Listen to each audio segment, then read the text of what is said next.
Olá pessoal, tudo bem? Muito obrigado aí pela sua presença, prestigiando o nosso podcast. E hoje eu tenho a honra, a alegria de receber o Flávio Morgenstern, que vai contribuir aqui num debate sobre poder, psicopatia, ponerologia, que são assuntos que estão absolutamente entrando aí na pauta do dia, né? Os recentes desdobramentos que nós vemos no mundo político internacional, no mundo político doméstico brasileiro, colocam esse assunto como uma prioridade.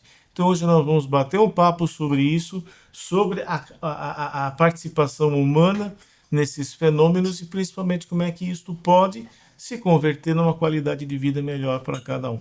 Flávio é formado em letras, ele trabalha como jornalista, ele trabalha como ensaísta, ele tem livros publicados, ele tem o canal dele do Senso em Comum, que vai aparecer aí o link. E eu aproveito para pedir para você conta um pouco aí dos seus cursos. Pois é, gente, muito obrigado em primeiro lugar, uma honra enorme estar aqui. Aliás, nós demoramos para conseguir fazer isso, mas eu já estava tentando já há um bom tempo aqui fazer parte dessas veredas, não conseguimos acertar a agenda de maneira nenhuma. Mas fico aqui muito honrado, né?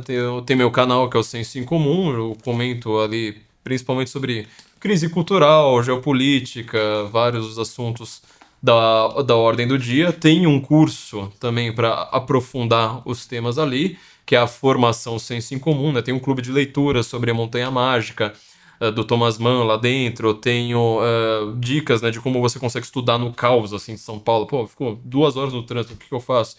Tem dicas ali de como você estuda temas complexos. Estudar coisa fácil, todo mundo consegue estudar temas complexos ali dentro. E também tem o meu curso sobre a Primeira Guerra Mundial, que a gente vai comentar aqui bastante, né? Um tema que simplesmente mudou o mundo e a gente simplesmente não sabe nada sobre o que tem ali. Também faço as aulas da Bright Minds, né? O curso de retórica ali, principalmente para o seu filho, ou seja, saber se comunicar, como escrever um texto, como chamar, convencer alguém com a sua comunicação.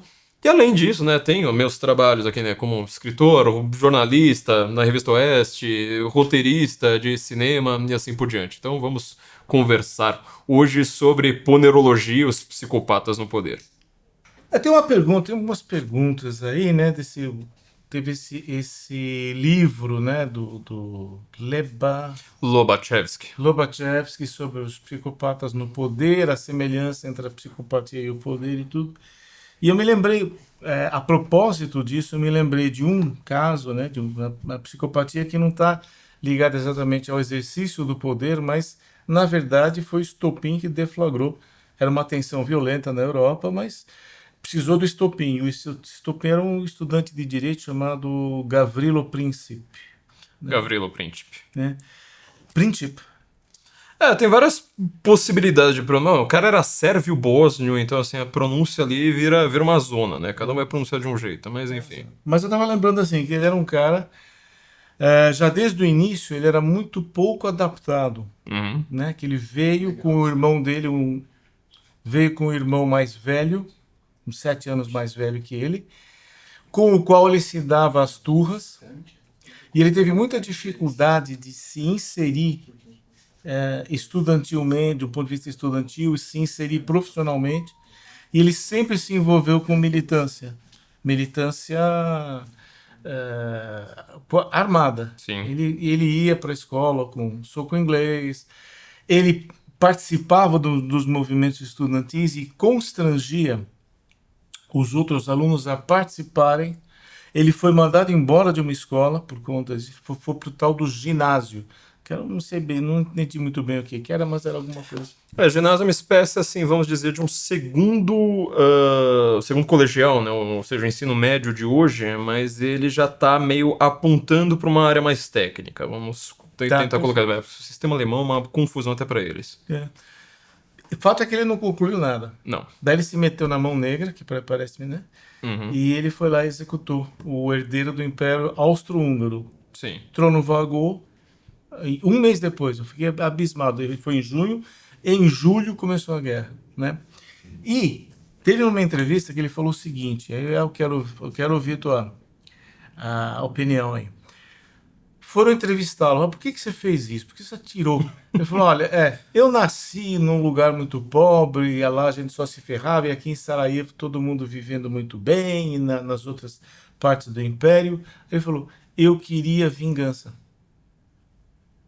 Ele estava envolvido numa vendetta pessoal. E depois que, você viu no que deu o seu gesto, virou essa guerra. Ele falou, essa guerra era inevitável e tal, mas ele não né? O que você vê aí? Ó, tem muita coisa para ser comentada. Bom, tem um curso inteiro sobre a Primeira Guerra, né? Só para se comentar uma coisa como essa. Em primeiro lugar, a resposta que ele dá, vamos começar aí pelo fim, né? A resposta que ele dá é muito interessante. Ou seja, eu tava com uma vingança pessoal. Bom, você conhecia o herdeiro do trono? Qual que é a sua vingança? Por que você matou a Sophie, né? Porque a mulher do herdeiro já tinha, sei lá, tinha te batido na infância, te recusado. Não, quer dizer, você mata uma pessoa por causa de uma grande teoria, etc, etc. E aquela pessoa ali na sua frente, o fato ali tem pouco a ver com a sua pobreza, a minha infância, não sei mais o quê. Lembra muito essa resposta a música daquela famosa, da música famosa, né? Que é o I Don't Like Monday. Lembra dessa música, né? Tell me what I don't like Monday.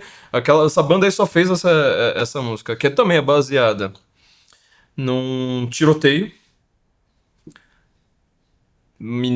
Era uma menina, salvo engano, que foi uma menina que ela foi pra escola com a arma do pai, matou a melhor amiga dela, deu um tiro na professora, ou foi o contrário, né? Ela matou duas pessoas ali, acabou atirando na escola. Foi uma das primeiras desses casos famosos dos Estados Unidos de o famoso spree killer, né? Que chega lá e vai matando aleatoriamente. E quando perguntaram pra ela, né, por que você fez isso, ela soltou essa maravilhosa frase, né? I don't like Mondays, né? Não gosto de segunda-feira.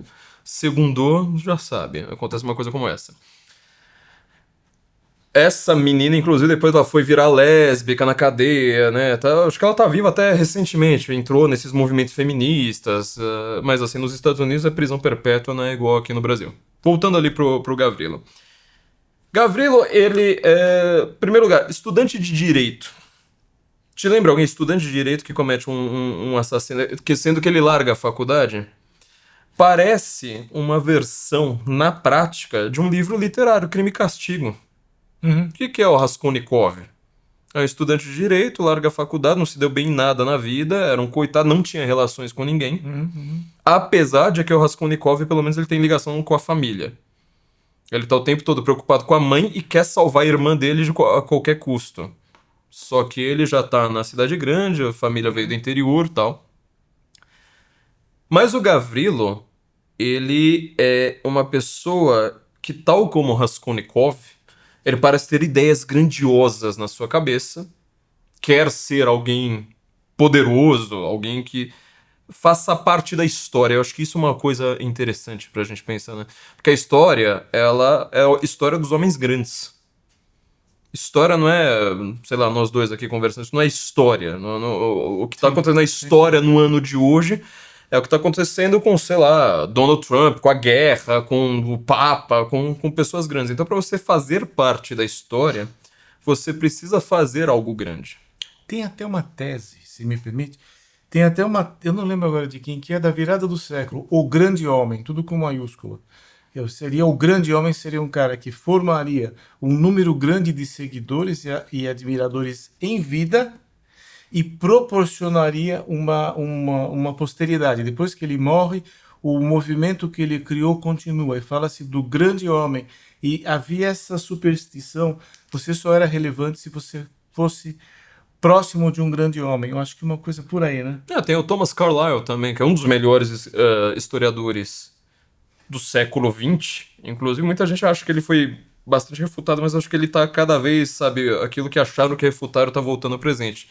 Que ele fala exatamente isso na história, a história dos grandes homens. Então muita gente vai analisar ali no comecinho do século XX, quem que é o maior homem do mundo? Aí começa a ter essa discussão, né? Foi Alexandre o Grande, foi Gengis Khan, foi não sei o quê. E no Ocidente recente, muita gente vai lá associar imediatamente Napoleão. Napoleão é um cara que ele faz a revolução. Na verdade, ele nem faz a revolução, né? Ele vai aparecer num último momento ali, depois tal, da revolução. Mas olha que coisa curiosa, ele ao mesmo tempo que ele expande a Revolução Francesa, ou seja, revolucionário, republicano, outra mentalidade, etc. Mas se casa, pega justamente uma Bourbon para se casar, quer dizer... Não importa o que acontecer dali pra frente, né? Será que vão retomar a monarquia? Será que vai ser republicano? O cara, ele assim, ele tem que ser adorado por todos. Ele é um gênio militar. Gênio militar aqui com algumas ressalvas, né? O que ele fez ali na Rússia não dá pra você chamar exatamente de genialidade. E ele tinha muita coisa a favor dele, né? Sim. Então, assim, ele é um cara grande. Bom, o Raskolnikov, ele pensa no Napoleão o tempo todo. Ele escreve, né, no romance Crime e Castigo do Dostoiévski, ele tá escrevendo ali, tipo, ó, grandes homens são homens como Napoleão. A quem Napoleão obedece? Ninguém. Uhum. A quem o... Assim, a qual instituição ele está prestando a sua homenagem? É aos maçons? É a monarquia? É aos republicanos? Não, é ele. Ele não tem uma linhagem, ele constrói a sua própria linhagem meio artificialmente ali, então ele é um homem grande. O Raskolnikov, ele comete um assassinato justamente pensando nesse tipo de gente grande. O Gavrilo Príncipe, na vida real, que gera o estopim da Primeira Guerra Mundial, ele é um cara muito parecido com o Raskolnikov. Olha que coisa curiosa, né? Ou seja, Dostoiévski já tá morto aí faz o quê? Uns 40 anos, pelo menos, talvez mais. Até... 40. E uma pessoa da vida real, um estudantezinho de direito, que não é ninguém. Estudante medíocre, diga-se de passagem. Medíocre. Em nada brilhante. Nada. E não contente com isso, também ressentido com o seu próprio ambiente. Com seus laços, com as pessoas ao seu redor. Com a sua origem. Com a sua origem. E com o lugar que ele está ocupando no mundo. Então, assim, nesse sentido, vamos notar uma diferença aqui. O Raskolnikov, pelo menos, ele pode falar, eu sou russo. Eu não sou ninguém, mas eu sou russo. Gavrilo Príncipe ainda tem uma complicação maior. Ele é um sérvio bósnio. E é difícil você falar isso, né? Porque, assim, sérvio bósnio, isso aí é uma coisa étnica, uma coisa linguística, uma coisa... O que é? Basicamente, assim, é quase como você fala assim, olha, vocês falam uma língua estranha, vocês são um distrito lá, a gente monta o arremedo, coloca os sérvios pra cá, os bósnios pra cá e vamos falar, viva aí. E ele tá num momento em que o Império Austro-Húngaro, que hoje não existe mais, mas era um império que tinha ali mais ou menos, acho que eram, salvo engano, 11 línguas e 14 etnias. Olha a confusão que é um troço desse. E falando, olha, esses caras são germânicos, são austríacos, falam alemão, eles tratam nós eslavos. Porque a gente olha tudo, né? Loiro de olho azul, você fala... Brasil ainda mais vai falar assim, tem essa mentalidade antirracista olhando pra Europa, você vê que o loiro de olho azul daqui odeia o loiro de olho azul aqui, e ambos, isso é curioso, ambos se consideram racialmente superiores um ao outro. A palavra em inglês, slave... vem de eslavo. Escravo vem de eslavo. Olha o tamanho do... Olha o tamanho da treta. Tamanho da tamanho treta. da treta. Pois é. E tudo alemãozão, né? Tudo... tudo loiro de olho azul, assim, os caras mais branquelos, só que se odeiam. É. Se odeiam assim e falam assim, vocês são uma raça inferior. E aí o Gavrilo tá no meio dessa situação e ele entra pra Mão Negra. A Mão Negra, a meu ver, ela tem muito a ver com a militância, como você disse, na militância política de hoje. Porque ela é uma organização grande, financiada de fora. Hoje em dia, você imagina, pegar documentos da Primeira Guerra Mundial é uma confusão danada. Então tem muitos livros que estão saindo hoje, 100 anos depois, com informações, às vezes, meio básicas sobre isso. Porque você vai falar assim, cara, quantas línguas estão envolvidas nesse negócio? Você conhece alguém que fale 30 línguas capaz de pegar todos esses documentos? Não, você tem que fazer um livro, depois o cara vai analisar esse livro, chega com outro livro, etc. Assim, acho que vão ser ainda uns 500 anos, sabe, de pesquisas em cima desse troço. E ela é, exatamente como você disse, uma militância política chamando jovens. Financiada de fora, inclusive financiada pelo governo, subgoverno dentro do Império Austro-Húngaro, sérvio. Hoje em dia dá para eu afirmar isso com toda certeza, todos os historiadores concordam.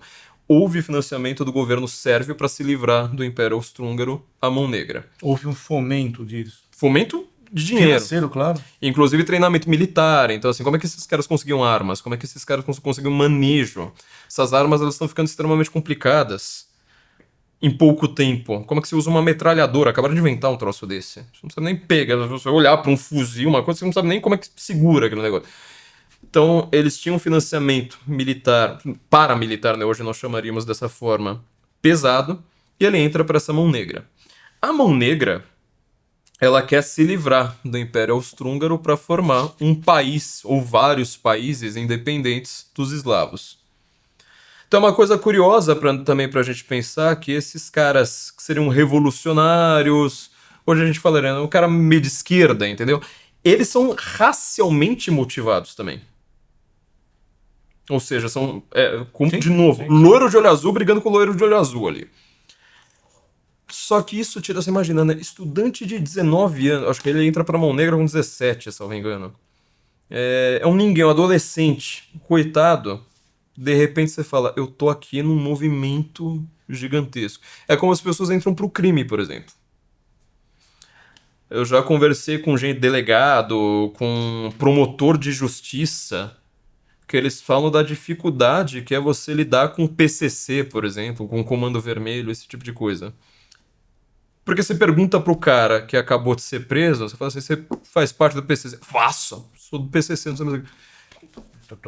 Não, mas não precisa ter tatuagem. Fala assim, quantas vezes você já foi preso? Não, essa é a minha primeira passagem. O cara fala, como você faz parte do PCC? Quer dizer, o cara ele já fala isso já como uma proteção, ou seja, eu faço parte de algo maior do que eu mesmo. Sim. Olha que coisa curiosa. E ele tá lá nessa Mão Negra, a Mão Negra vai lá, comete planeja o assassinato. E o planejamento desse assassinato é uma cena até meio... Eu não sei como é que isso não tá em filmes.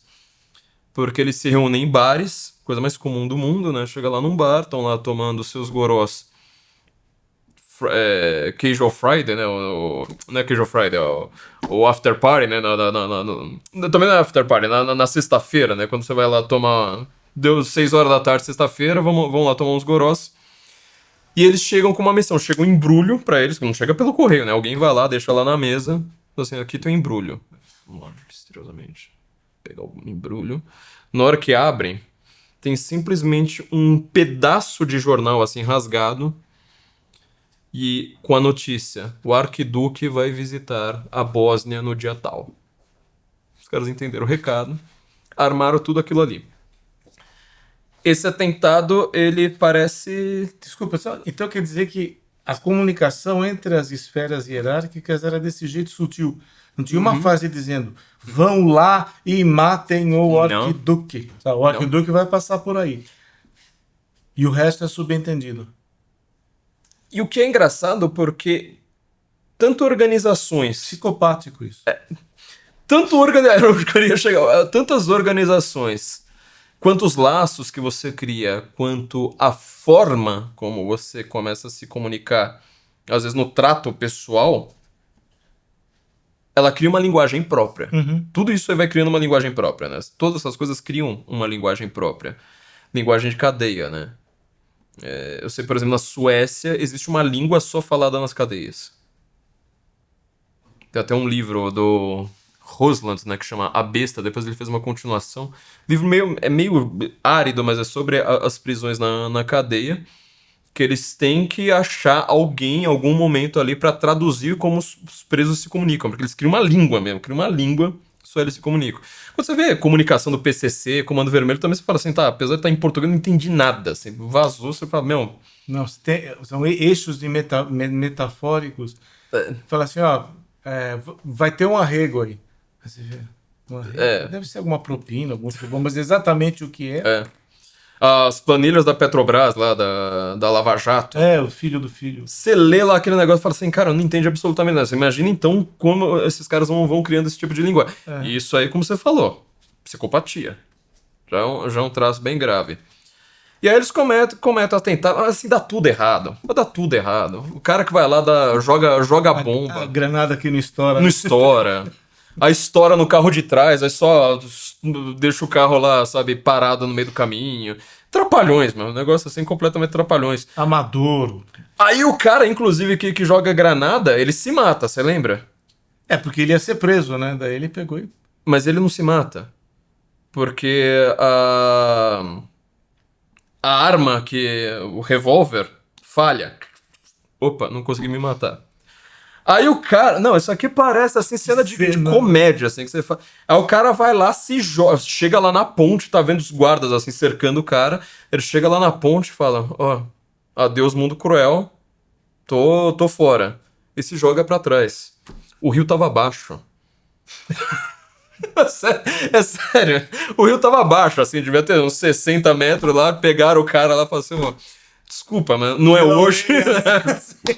Não vai ser hoje, meu amigo. Sinto muito. Dia ruim. Falhou. Você 3 tentativas seguidas ali do mesmo cara. Fala assim, meu, não é teu dia hoje, sinto muito, tá? Vamos lá, pega um cara, manda ele pra cadeia. Aí o arquiduque quer visitar o cara, não sei mais o que. Dá uma confusão danada. Aí troca o trajeto, aí não sei mais o que. No meio dessas trocas de trajeto é quando Gavrilo, o príncipe, vai de fato entrar na história. Que o carro, assim, entra a comitiva, né, pra um lado, aí, na hora que eles vão fazer uma curva, foi uma troca de trajeto, assim, meio avisa o motorista meio correndo, tipo, entra nessa rua, entra aqui e tal. Aí o carro, onde está o arquiduque e sua esposa, ele dá aquela famosa travada, né, que você vai fazer uma curva assim, não dá perfeitamente, aí você fica... inclinado, estreita, né? Fica inclinado assim, o cara fala assim, eu vou ter que dar uma ré, assim, aquela coisa de estacionamento, todo mundo detesta. E Gavrilo Príncipe tá na esquina. Sabe o que o Gavrilo Príncipe tava fazendo? Ele tinha pedido um sanduíche, não é isso? Um sanduíche, meu amigo. O cara foi lá, ele olhou assim, viu lá o arquiduque dando sopa. O cara, assim, eles desistiram do atentado num nível. Você fala assim, tá bom, gente, vamos comer um sanduba, né? Vamos jogar um baralho. Era um domingo, né? Salvo engano, era um domingo de sol, inclusive. Era um domingão. Domingão. Aí o cara falou assim, não, o Faustão hoje vai estar chato, então o que o cara faz? Vai comer um sanduba, daqui a pouco ele olha... Tá o arquiduque lá. Acho que ele sai, né, da lanchonete, de cara, assim, na esquina, tá o arquiduque na frente dele. Paradinho, bonitinho ali. Assim, esse é um comentário que todo mundo comenta no caso do Kennedy, né, tipo, como que você vai dar um tiro daquele, né, um carro em movimento, 2 tentativas já consegue. Muitos casos são comentados, mas no caso do Príncipe, ali é o contrário, o carro tá parado, assim, ele tá numa distância, sabe, sei lá, 5 metros ali pra frente, ele vai lá e fala assim, bom, tem uma arma, parece que a minha funciona, e ele atira no arquiduque e na Sofia. E mata os 2. E aí é quando o mundo vai mudar. Quer dizer, ele realmente entra pra história. Só que ele entra pra história de uma maneira também curiosa. Porque ele morre logo em seguida. Quer dizer, ele vai preso, morre de tifo na cadeia em questão de poucos meses. Depois, ao contrário do Raskolnikov, então ele não, ali é só crime sem castigo, né? Não tem tempo muito pra redenção dele. E só que aí você vê, uma pessoa que entra pra história... E aí a gente vai chegar num ponto de aprofundamento aqui. O que esse cara tem na cabeça? Uma interpretação muito comum não, na verdade é pouco comum, mas assim, muito poderosa, a meu ver, é o seguinte, existe uma dinâmica para o mal muito curiosa, quando você tem uma ideia de um mundo perfeito na tua cabeça. E aí você vai chegar naquela famosa frase do Lenin, né? Para fazer um omelete é preciso quebrar ovos. Ou seja, eu tenho uma ideia, eu sou um sérvio bósnio, sou um estudante de direito, minha ideia de justiça é não podemos ter austríacos aqui ao nosso redor. E meu mundo perfeito vai dizer que nós vamos ter um governo, seremos governados de sérvios para sérvios, ou seja, não vamos ter gente falando alemão, que a gente não entende nada do que esses caras estão governando a nossa vida. Imagina o Brasil, né? Você vai lá ter um país inteiro falando português, e chega lá em Brasília, tá todo mundo falando em alemão. É uma questão pra eles. O Lima Barreto, o Policarpo Quaresma não queria que a gente falasse Tupi-Guarani no Brasil. Tupi-Guarani. O idioma oficial do Brasil é o Tupi-Guarani. E o que é engraçado é que o próprio Lima Barreto foi tirar sarro do nacionalismo. Quer dizer, ele é um cara com ele teve uma ideia idiota e ao mesmo tempo ele foi o melhor crítico das ideias idiotas. Foi de uma ironia ímpar, né? Pois é, exatamente. Bom, e Brasília hoje em dia, só um parênteses, tá fazendo exatamente isso, né? Quer falar uma língua ali própria, que não tem nada a ver com o que a gente tá falando Tem aqui. uma lógica Ó, própria, uma né? A lógica própria, interpretação da etc. Constituição segue Sim, uma lógica própria. deles próprios ali, falando sempre de uma maneira artificialmente, forçosamente empolada para que ninguém entenda. Bom, e o príncipe tem isso. Só que aí quando você tem uma ideia dessa perfeita, eu tenho um mundo perfeito na minha cabeça. Eu não sou ninguém, não tenho meios, Uhum. não sou formado, não tenho dinheiro, não tenho fama, não tenho nem aquela glória minúscula, assim, sabe? Minha vida, sabe quando a pessoa posta no Instagram assim, não, minha vida é perfeita, ó, eu vou pra igreja, eu tenho uma família, tenho meus 2 filhos, tenho, sei lá, minha vida tá ótima, sorrio e vou pra praia. Ele não tem isso. Quando você não tem meios, qualquer coisa pra você, né? Quando te falta um martelo, qualquer objeto na sua mão vale como um martelo. Funciona dessa forma. Então ele que já tinha entrado pra Mão Negra, já tava com todas essas ideias malucas, bem deglutidas pra ele mede o mundo e qualquer uma das pessoas. Nós somos seres de julgamento, né? O ser humano é um ser de julgamento. Você mede as pessoas conforme a minha possibilidade de chegar neste mundo perfeito, sim ou não.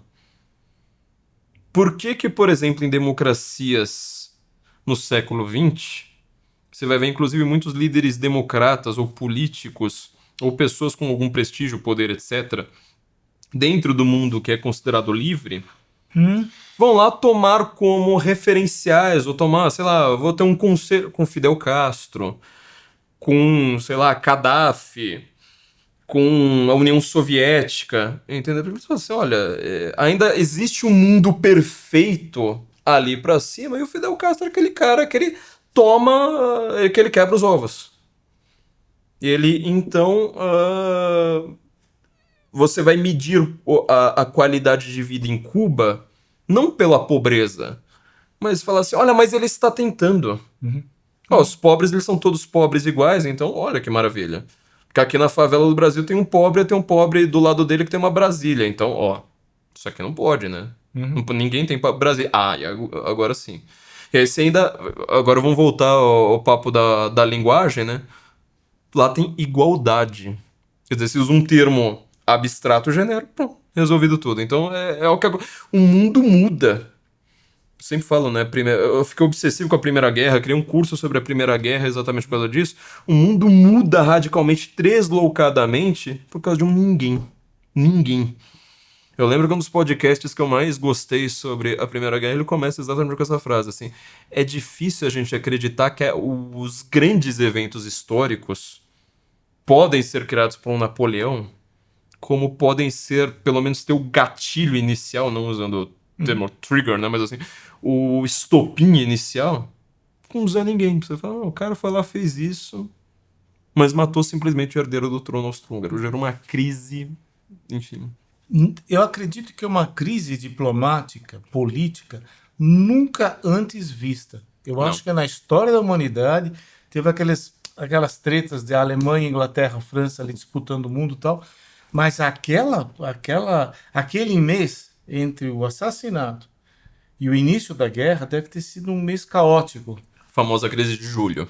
não é? Deve ter sido, né? Eu vivo falando isso principalmente para quando eu faço palestras para o pessoal do comércio exterior. Muita gente, né, que faz RI, que tá, sei lá, às vezes pessoa que acabou de entrar na faculdade, eu sempre falo, tem um livro que eu acho que todo mundo deveria ler quando quer falar sobre diplomacia, que é 20 anos de crise. É um livro bem difícil de achar, desses que só acha em sebo e que vai custar uns R$ 200 pra um livrinho pequenininho, sabe? Que deveria custar R$ 30 hoje. Pérola mesmo. Que é de um autor curiosamente stalinista na época. Ele chama de 20 anos de crise. Eu não concordo com a interpretação dele sobre os eventos ali entre da Primeira Guerra e para a Segunda Guerra, mas ele mostra ali o que aconteceu depois, quer dizer, a partir desta crise de julho. A guerra inteira, 4 anos de guerra, morticínio, as coisas mais bizarras do mundo. Na hora que termina a guerra, você fala assim, mas cadê que você resolveu essa crise diplomática? Ela tá inteirinha ali, tanto que vai ter uma segunda guerra. Ela continua. assim, pior, na verdade, piorada.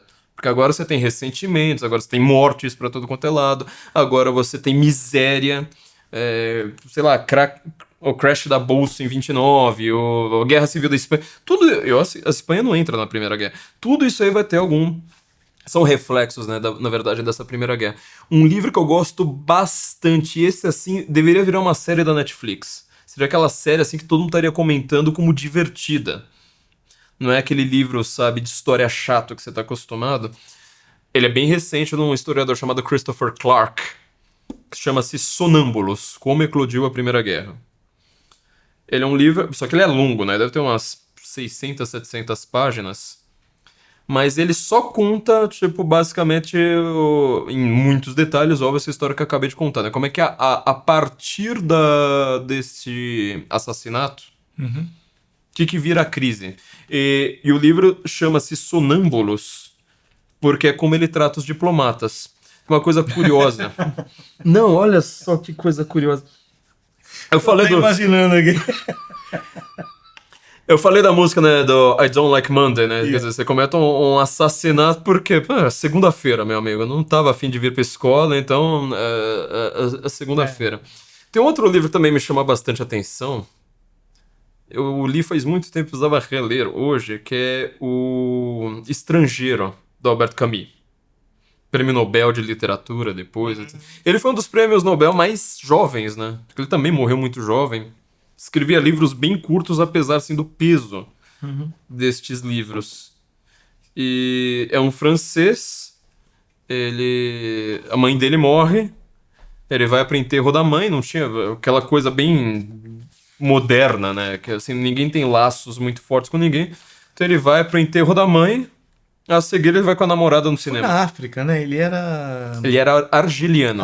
Foi na Argélia. Argelino, né? Né? Não, foi na França. Foi na Ele escreveu na França França, mas ele é argelino. Não, digo, a mãe morreu na Argélia. No livro? Não. Eu agora não lembro, mas eu acho que a história é a seguinte: a mãe dele morre, ele vai no enterro da própria mãe e ele vai no cinema com a namorada depois. Ok, nada a ver, ok, É. tá certo. E aí, dias depois, ele vai pra praia e tem um enfrentamento, assim, meio daquele enfrentamento tácito com um grupo de árabes. Quer dizer, já é uma coisa bem moderna pra você pensar na França, né? Esse livro ele foi escrito, acho que na década de 50, se eu não me engano. 50, 60 no máximo. Acho que antes. E francês enfrentando africanos. Tema que parece que tá falando da Globo News hoje, né? Tem aquele enfrentamento, fica lá aquela tensão, sabe? Será que vai Eram acontecer alguma aqueles coisa? berberes, né? É. Uma espécie de um. E aí, bom, enfim, o que acontece é que alguém vai lá, passa uma arma na mão dele, ele volta sozinho logo depois e tem também um outro cara que tá meio quase na mesma situação, né? Você é o líder do grupo ali, vai ter aquele enfrentamento e tal, só que dessa vez ele tá armado. Ele vai lá, olha pro sol, assim, começa a ter um delírio, sabe? Aquela coisa grandiosa, querer mostrar que é o machão, vai lá, desfere, mata o cara, nem se preocupe em esconder nem nada, e a segunda parte vai ser o julgamento, a segunda parte do livro vai ser o julgamento dele. Tem uma cena no julgamento que me chamou muito a atenção, mas muito a atenção. Que o juiz pergunta pra ele, e aí, por que você matou o cara? Tava lá você e um árabe na praia. Por que você matou o cara? E ele responde, por causa do sol. E aí, assim, o júri inteiro começa a dar risada, né? Por causa do sol, não sei mais o que. E eu lembro de ter discutido isso com um amigo meu, né? Que ele chamou atenção também pra essa cena. Falei assim, olha como ela é engraçada. Depois eu pensei numa coisa no livro. Falei assim, cara, se tivesse um dia nublado, ele não teria matado. É impressionante isso, né? Falei assim, nossa, às vezes uma coisa tão gigante, você matar uma pessoa que você não conhece, simplesmente ficar olhando torto na praia, você mata uma pessoa e você fala, mas é engraçado, na construção da cena inteira, quando você volta pra primeira metade do livro, você fala, se tivesse nublado, ele realmente não teria matado. Não teria tido delírio, não teria, sabe, nada. Volta aqui agora pra Primeira Guerra. Ele chama de sonâmbulos por causa do seguinte, parece engraçado que eu vou falar, mas não é. 1913, um ano antes de eclodir a Primeira Guerra, É como começa O Homem Sem Qualidades, do Robert Musil, né? Ah, não sei mais o que, as condições atmosféricas, não sei mais o quê. Ah, em resumo, em 1913 tava um belo de um dia de sol. Fake news. Em 1913, na vida real, tava chovendo, todo mundo, sabe, agasalhado, ninguém foi curtir a praia, ninguém foi fazer nada. Em 1914, pelo contrário, sol. Todo mundo fala assim, cara, finalmente apareciam uns belos dias de sol, todos os reis, princesas, todo mundo de férias.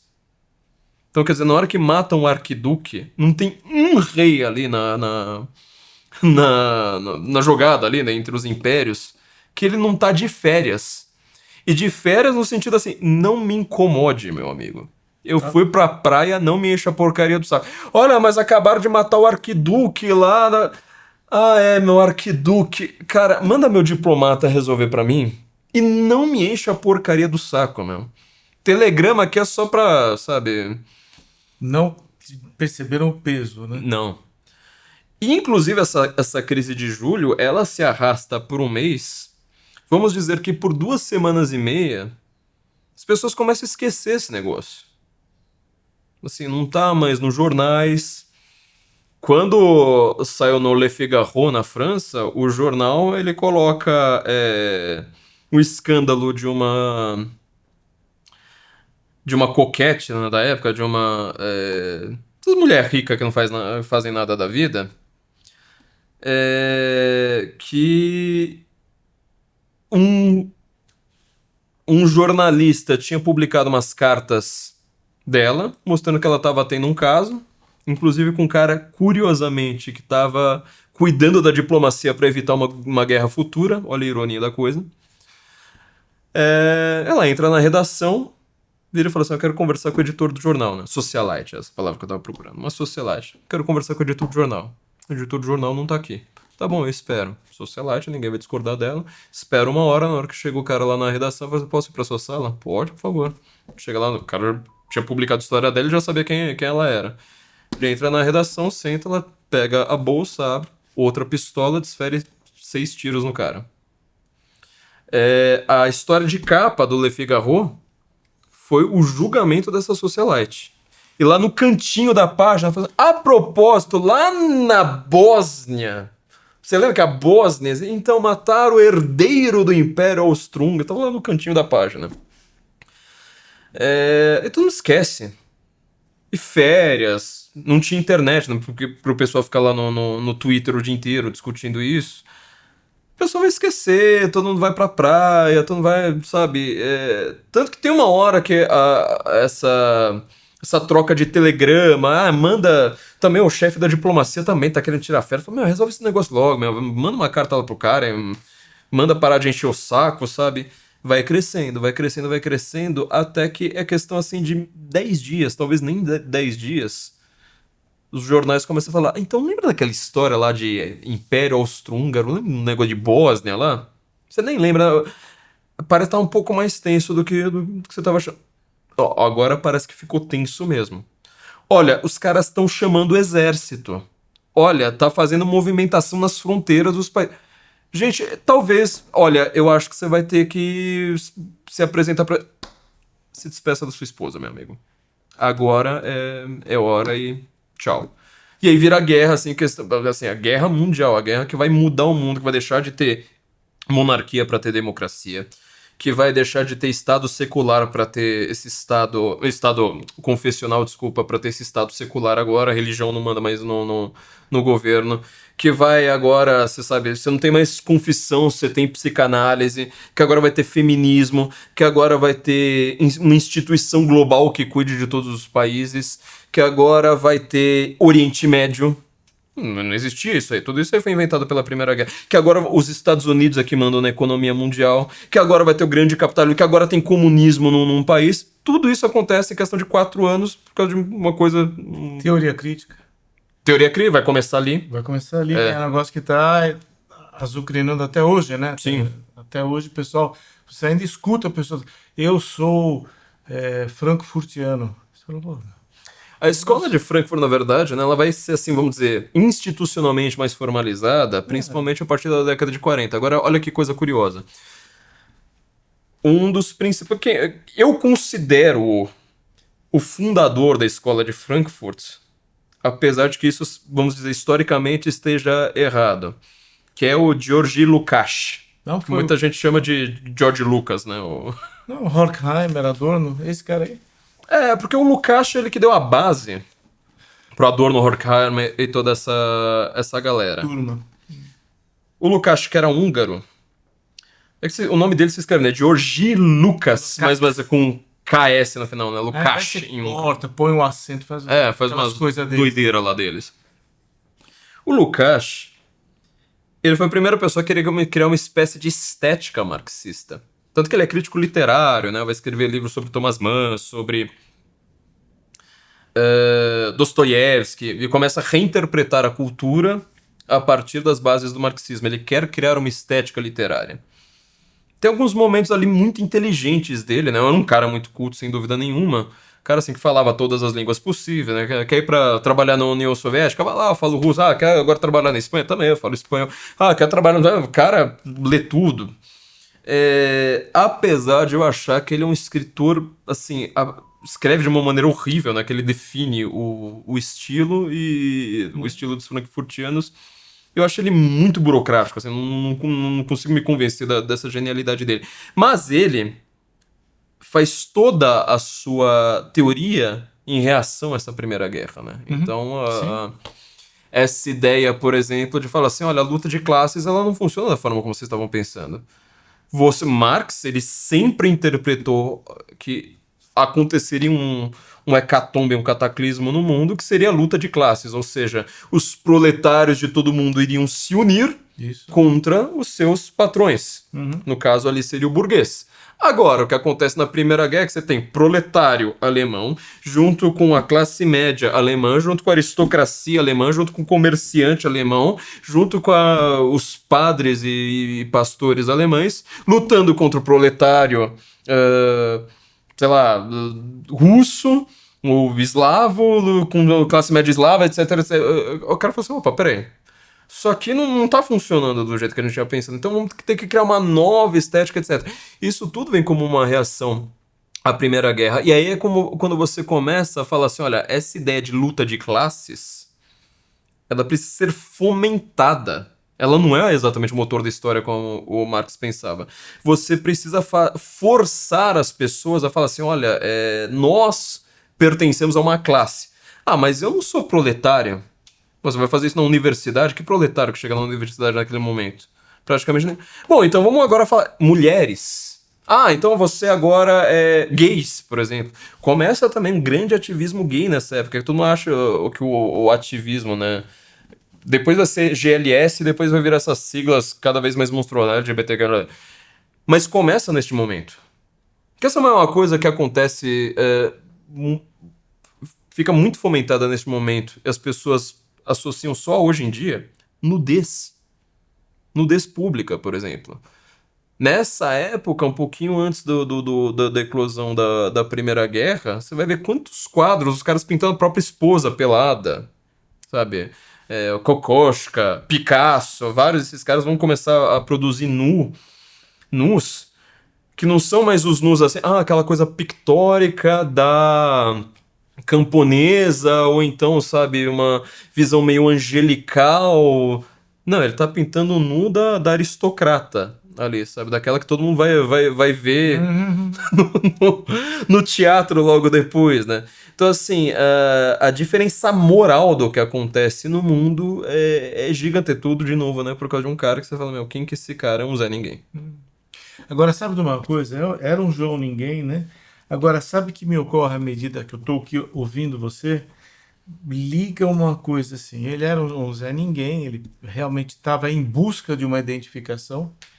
A sensação que dá é que o que o príncipe, né, realmente buscava era uma palavra que não apareceu aqui hoje, mas muitas vezes: prestígio.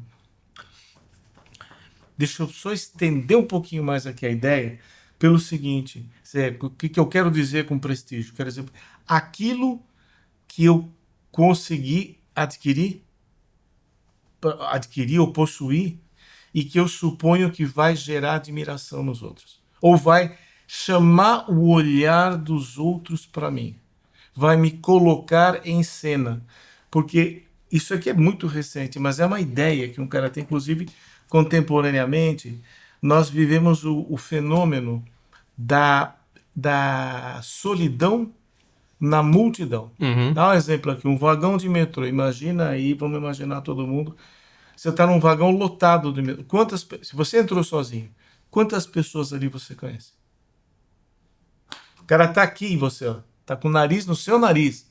Você não sabe o nome, você não sabe para onde vai. Você pode imaginar alguma coisa pela roupa, você pode calcular a idade, né?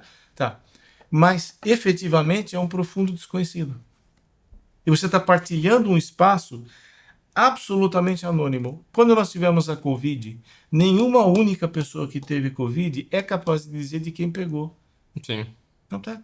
Pegou de quem? Não, minha esposa teve, tá? Mas foi dela. Não sei. Né? Então, a ideia da solidão na multidão e o anonimato.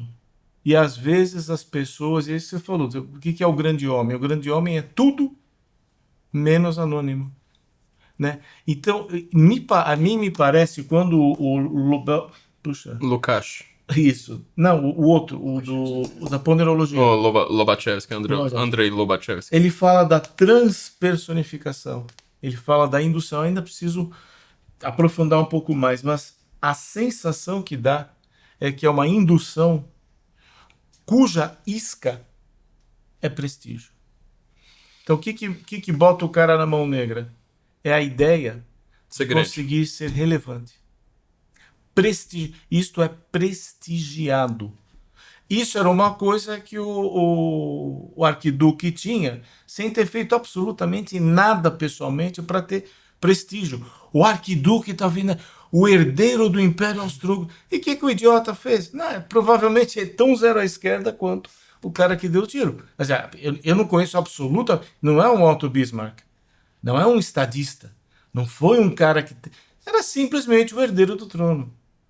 Então, a sensação que me dá, a impressão que eu tenho, quando eu olho, o príncipe deu um tiro no cara que tinha o prestígio que ele, de uma certa forma, invejava. O que você acha? Como chama aquele cara que deu um tiro no John Lennon? Putz, esqueci o nome dele agora. Todo mundo esqueceu. O Mark Chapman. Ele não conseguiu. Chapman. Ele não conseguiu ficar famoso. Acho que é Mark, não lembro. Mark ou Mike Chapman.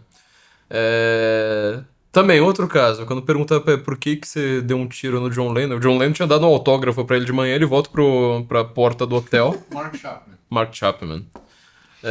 Tava com o apanhador no campo de centeio embaixo do braço, igual um testemunha de Jeová usa a Bíblia, né? A piada com todo mundo que faz, né? Tipo, tome cuidado quando a pessoa tá segurando o apanhador do campo de centeio, que você nunca sabe o que ela vai fazer depois. Ele fala que ele queria chamar a atenção de uma menina. Que era um cara recusado e tal. Ele quis chamar a atenção de uma menina. Como você chama a atenção? Bom, matei o John Lennon, pô. Olha como eu sou uma pessoa grande. Só que você vê que o cara tá... Essa busca de prestígio dele, ela não tem conexão lore. Ninguém vai te admirar por isso. Que eu acho que é o passo principal. Todo mundo fala do psicopata, regulação emocional. Eu diria que a coisa mais chamativa no psicopata é o péssimo manejo dos códigos sociais. Como é que o cara pode achar que a menina vai dar trela pelo que ele matou o John Lennon? Vamos ver as camadas, né? Exato. Então, assim, a inabilidade em lidar com o erotismo. Então, ele vê uma menina, ele acha a menina bonita, ele Não chega se sente, já estupra, já mata, fica com raiva, porque é garota de programa, é puta, então você gera um conflito em mim. Então, é esse manejo estúpido. Isso que eu falo que o psicopata, e principalmente o psicopata violento, ele tem muito do idiota. Do idiota. Que olha pra si mesmo sem perceber Exato, do idiota mesmo da literatura. O cara que é kafkiano, ele não percebe, né, o que está acontecendo tal. E a sensação que dá é que é isso aqui. Eu anotei aqui, porque o psicopata é outra coisa, ele cola a fantasia dele. Eu tenho a fantasia de ser amado por todo mundo, eu tenho a fantasia de ser homem. O super-homem é um exemplo do cara assim, que ele vem para um outro planeta que todo mundo é mais fraco que ele. Ele é rei. Isso aí, muitas vezes uma criança, eu tinha irmãos mais velhos, eu sempre levava a pior intelectualmente, fisicamente, nos esportes, eu sempre levava a pior. Então eu sonhava assim, quem sabe eu vou para uma ilha, para um planeta, que eu levo a melhor em cima de todo mundo, eu vou ser rei, né? Ou Viagens de Gulliver, né? Essa Só ideia. que na adolescência mudou isso, né? Se não mudasse, eu teria sérios problemas. Eu E tive eu, a mesma questão, inclusive eu sempre falo isso pra quem tem filhos adiantados na escola, porque eu tive sempre essa questão. Eu era péssimo em esportes porque eu sempre, assim, eu tenho complexo com a altura até hoje, eu não sou uma pessoa baixa. Tenho complexo porque eu era sempre o mais baixinho, era sempre o mais fraco, sempre que, sabe, nem passava a bola pra mim no futebol, era só pra ser atropelado ali no meio do caminho. Sendo que eu só era isso porque eu era adiantado. Tanto que hoje eu sou mais alto do que quase todos, eu sou mais maior, inclusive, do que quase todos aqueles moleques na escola. Mas tem essa questão também, ou seja, você não está num ambiente de iguais, né? Com muito cuidado aqui na você expressão. acredita que está em desvantagem em relação ao geral. Sim. Você fala, então eu vou inventar um mundo onde eu levo a melhor, né? Essa que numa criança cabe bem, perfeito, tá dentro da coisa. Se você tem uma suficiente simbolização precária, você absorve mal os princípios culturais, os valores da sua cultura, você vai tendo deformações desse tipo. Né? Eu acho interessante isso, porque tu não pensa que o psicopata é alguém que tem algo a mais. Eu sempre digo algo a menos. É um funcionamento deficitário. Ele sofre e faz sofrer. Então, por isso que eu falo, né? Faz sentido isso dentro do que você tem lido? Não apenas faz sentido, mas assim, primeiro lugar, um comentário que eu tô pensando aqui no que você tá falando. Já reparou com quase toda vez, acho que todo mundo já conheceu algum psicopata na vida, né? E algum psicopata num nível mais avançado, porque psicopatia baixa você conhece, é só você entrar numa empresa, você Eu vai. conheci, certamente. Aquele eu tô falando um cara mais avançado, assim, Não, a gente eu chegou sou perto dele. psiquiatra, não, Sim, eu já peguei cara que tá. sim. Sim, sim, Aquele nível um pouco mais avançado. sim. O cara dá traços o tempo todo. É impressionante. Assim, acho difícil a gente lembrar, por exemplo, de uma situação de escola, principalmente quem estudou em escola. Talvez não quem que mora no interior estava numa escola, sei lá, com 500 alunos, mas em escola grande, sabe? Que não tenha cruzado com aquele cara que você fala assim, aquele cara, assim, se dali a 10 anos depois o cara matasse alguém e fizesse uma coisa bizarra, não me surpreenderia, sabe? E aí você vai ter várias questões desse social aí que você tá falando. Por exemplo, o caso que eu acho o mais clichê, talvez, que é ignorado. Faculdade de Medicina. Assim, o médico sobre o paciente, ele tem um poder sobre um paciente, ou principalmente uma paciente, que o marido não tem, né, às vezes. Uhum. Então, assim, a quantidade de vezes que você vê assim, teve um médico que abusou. Na hora que você vai puxar a capivara do médico, aí começa a aparecer assim, mas 400 casos idênticos. Então, assim, mas também, olha, eu fui numa consulta com ele, o cara foi lá, sabe, tirei a roupa, o cara ficou mexendo 2 horas mais do que precisava. Eu também. Tem a vergonha, óbvio, mas assim, infelizmente, tem essa cultura de aceitação. Ou seja, um médico ele pode fazer isso, Uhum. e ele faz do jeito que ele quiser e dane-se. Mas assim, o cara tava dando traços o tempo todo. Sim. Ele tava dando traços pros enfermeiros, pros outros companheiros, na faculdade. É difícil conversar com o médico, você não pergunta pra ele, fala assim, mas na faculdade você não olhou ali pra alguém e falou assim, esse cara aqui vai dar problema. Vi. Esse cara eu nunca me consultaria com ele. Quer dizer, é a coisa mais normal do mundo. Mas voltando aqui, fora de um ambiente, vamos dizer, extremo, tanto em prestígio social, prestígio de novo essa palavra, quanto em uma dificuldade de acesso, né? Mas assim, você vai ter esse tipo de psicopata constantemente aparecendo na nossa... Constantemente num sentido de quantidade. Mas assim, a gente vê... Eu já vi isso em empresa, já vi isso em escola, já vi isso em faculdade, que é alguém que não tem esse manejo dos traços sociais. Um dos traços, pra mim, muito claros juntando aqui com a questão do prestígio, é a questão da atenção. Quer dizer, um Gavrilo Princip, um Mark Chapman, sei lá, pensar em vários desses psicopatas como um Charles Manson da vida. Ele não teve a atenção que queria. Aí você vai falar assim, mas ele tá preso, Pô, mas você sabe o nome dele. Eu não sei o nome de um americano, mas do Charles Manson eu sei. Do Mark Chapman eu sei, do Gavrilo Princip eu sei. Sim. Ele fez algo grandioso, quer dizer, não é a atenção que ele queria, mas assim, esse cara ele já não tinha o manejo dos códigos muito antes disso. Sim. Então, às vezes, o caso do estuprador, né, que você tá falando, né, quer dizer, o cara ele não sabe perceber o que é um sim, o que é um não, o que é um flerte, o que não é. Isso é bem comum, aliás, né? Extremamente comum. É muito difícil você ver um psicopata que realmente socialmente se insere muito bem. Ele pode ser expansivo, carismático, comunicativo e tal, mas tem algo que vai tornando o convívio complicado. É muito difícil. Não, ele não dava sinal nenhum. Não, não é verdade. Teve um caso aqui no Brasil famoso chamado Crime do Poço. Não lembro disso. Na época que a USP, o Instituto de Química, ficava lá onde é a FATEC agora. Foi a Poli, Escola Politécnica, e depois foi a FATEC. A Química ficava lá. E esse cara morava na Rua São Paulo. Rua São Paulo, rua de trás do edifício Joelma. O antigo Joelma, que hoje acho que é Paço das Bandeiras, que teve aquele incêndio horroroso. Aquele prédio foi levantado em cima do terreno que ficava essa casa. O cara matou a mãe e 2 irmãs e enterrou num poço.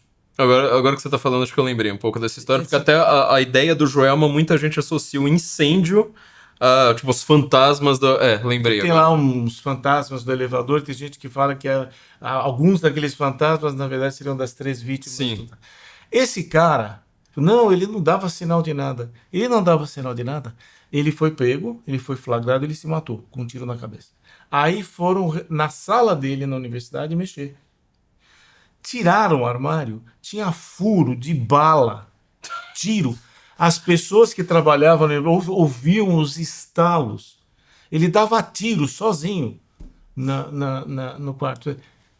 Não dava sinais preocupantes, você jura. Você tá lá daqui a pouco, pá! Você já viu o que foi? O cara olhando a parede assim. É óbvio, né? Assim, é uma história de crueldade com animais, história de crueldade com crianças menores. É muito difícil você ter o cara, ele não consegue, ele dissimula um pouco, mas normalmente são caras bizarros.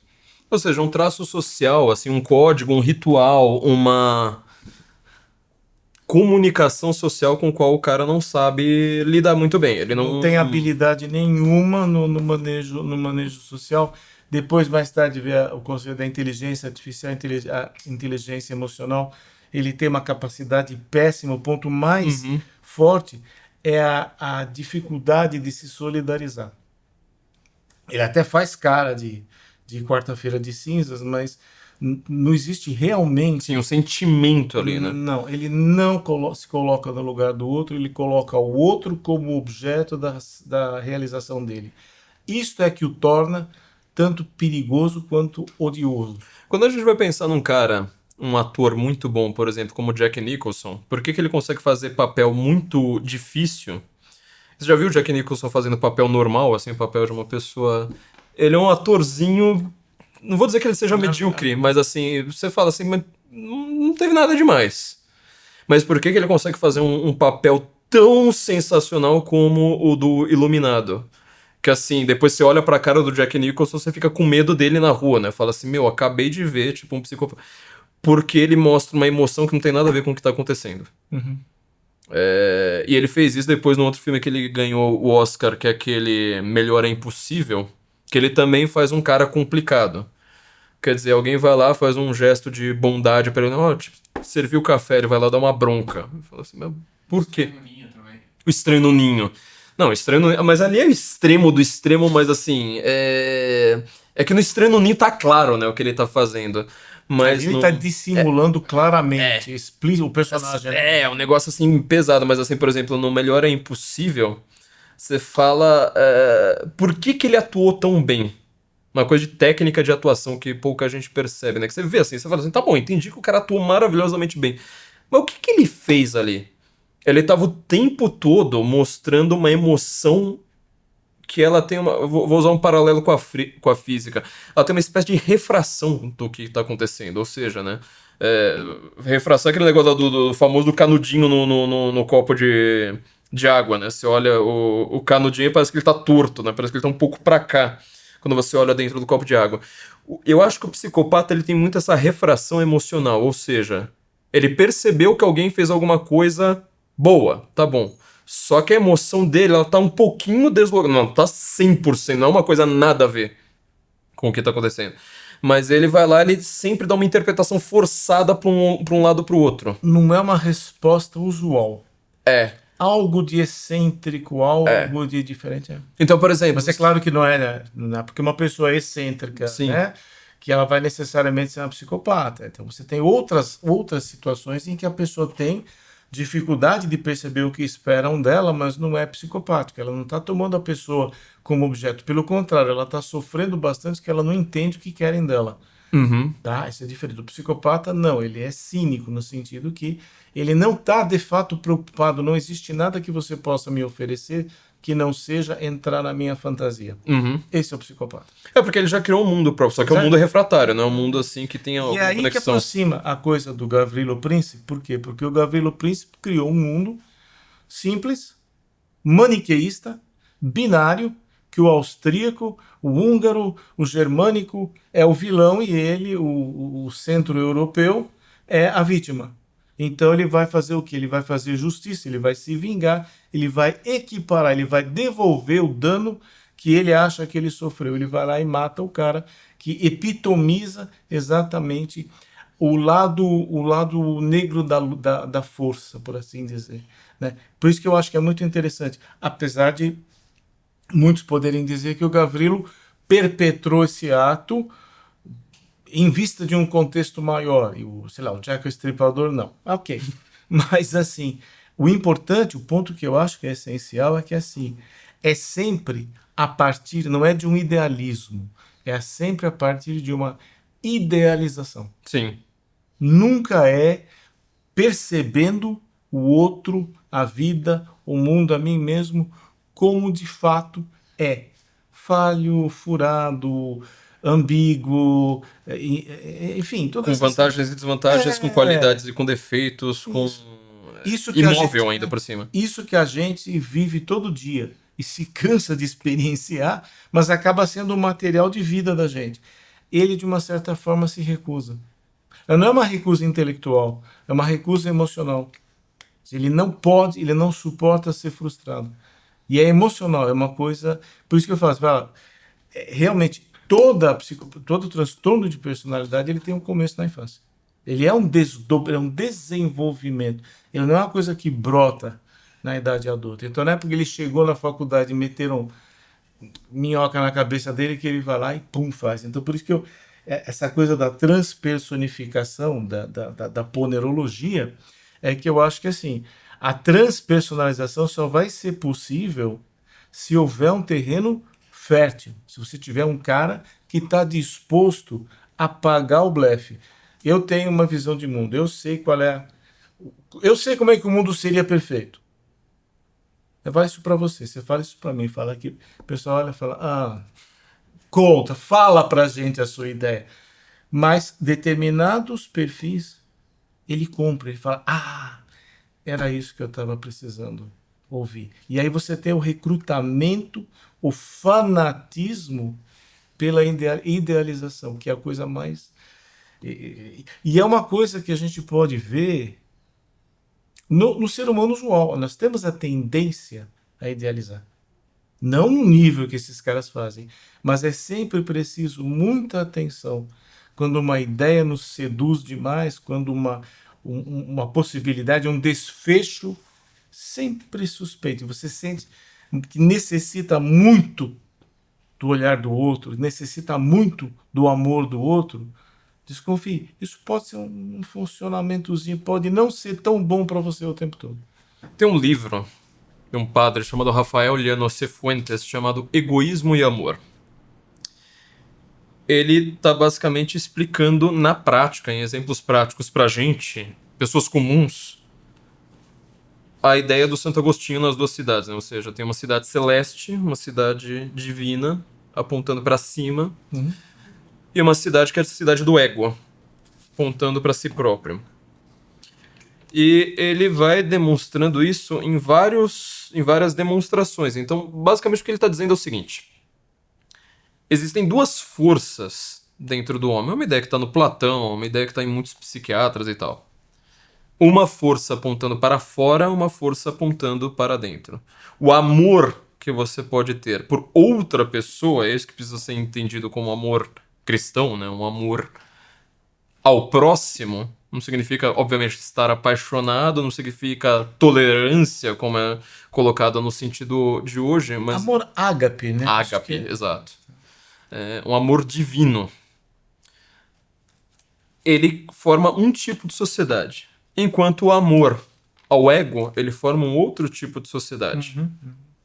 Então, assim, por exemplo, a vaidade, o perfeccionismo, maltratar os outros, etc. Ele vai dando exemplos, por exemplo, como você vai ver numa empresa, numa relação com uma pessoa que você precisa conviver, mesmo que você não queira.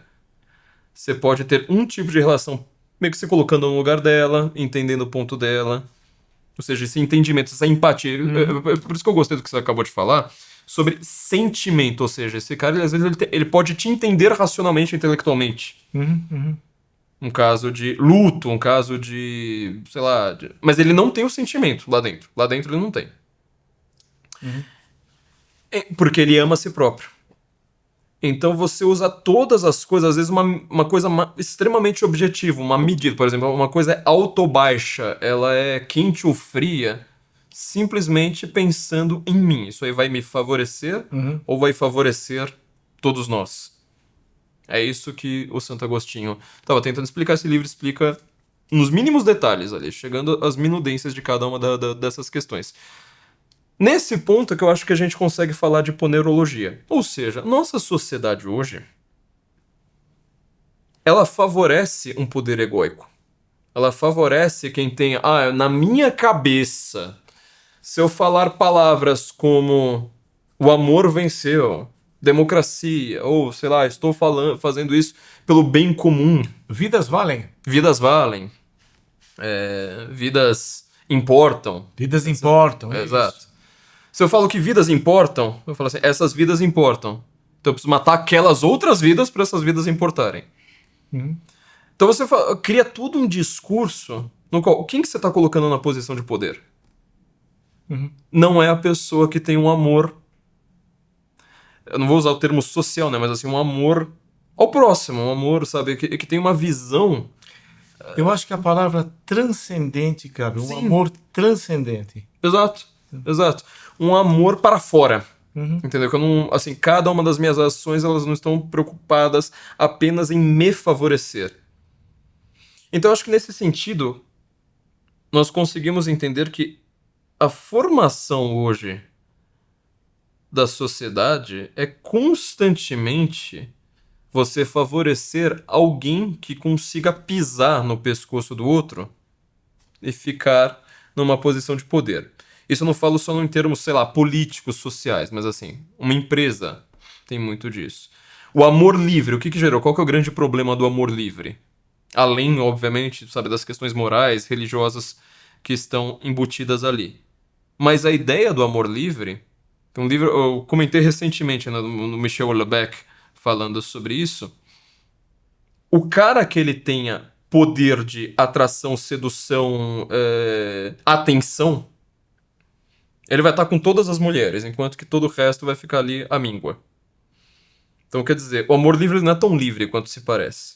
E aí a gente vai vendo essas pessoas que preconizam amor livre, vai ver como é que tá o Twitter delas, como é que elas estão reclamando o tempo todo, falando, mas eu fui tratado como como amor livre é absurdamente direcionado. Sim. Ele é absurdamente dirigido.